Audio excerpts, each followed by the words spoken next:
მე თვითონ ლუტვარი გახლა ვარ, დავამთავრე გიორგი მთაწმინდელის სახელობის უმაღლესი უნივერსიტეტი, სალოტბარო სასწავლებელი და მიზნად დავისახე, რომ ჩვენი კუთხის ფოლკლორი, რომელიც მივიწყებული არის და არ ჟღერს დღეს ქართული სიმღერები საზოგადოებაში, ანსამბლების მიერ ნაკლებად ჟღერს, რომ მიზნად დავისახე, რომ გავაცოცხლო ეს ნიმუშები, აღვადგინოთ არქივებიდან, სხვადასხვა ხელნაწერებიდან და ეს ყველაფერი განვახორციელოთ ანსამბლში. და ზუსტად ანსამბლის დაარსების მიზანი, ერთ-ერთი უპირველესი მიზანი არის და იქნება ქართული სიმღერების აღდგენა და გაცოცხლება. არა იმ სიმღერებისა, რომელსაც მღერიან უბრალოდ და უწოდებენ, რომ ის ქართლკახურია, არამედ სრულიად უცხო მივიწყებული ძველი ნიმუშებისა.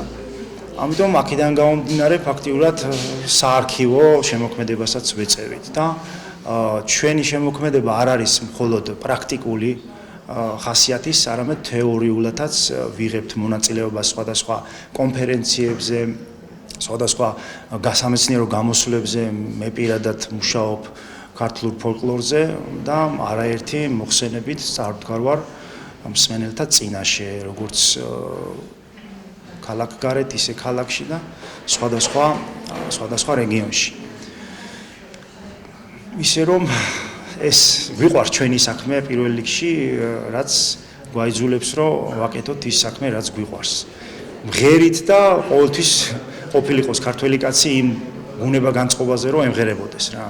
ფრიად მნიშვნელოვანი არის ჩვენი კულტურა, ხშირად არის, რომ ადამიანს და ერს, რაც საკუთარი კულტურის სიმდიდრე გააჩნია, სამწუხაროდ ხშირად არის, რომ ამას ვერ და არ აფასებს, რაც თვითონ გააჩნია და ამას აფასებს უცხოელი სხვა ერის წარმომადგენელი, როცა ამას ისმენს, როცა ამას უყურებს.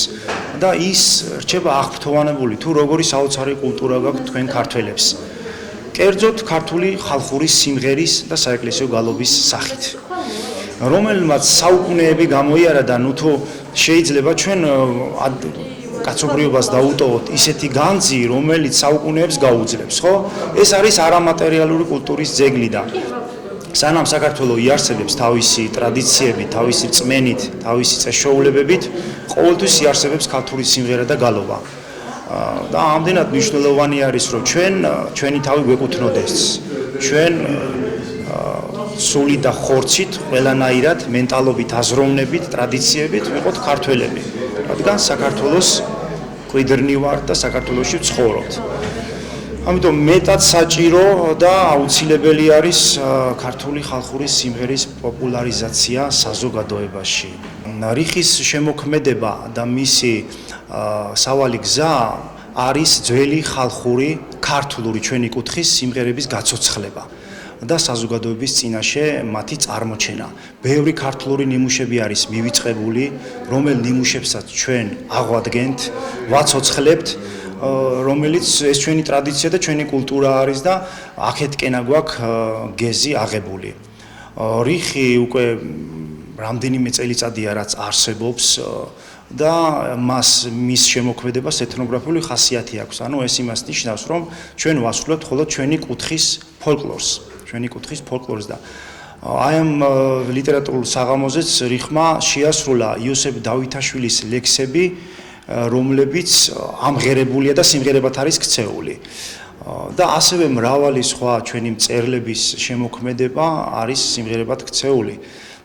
და აქედან გამომდინარე ძალიან საინტერესო არის ასეთი საღამოები ჩვენი კულტურული ცხოვრებისთვის და შემოქმედებისთვის.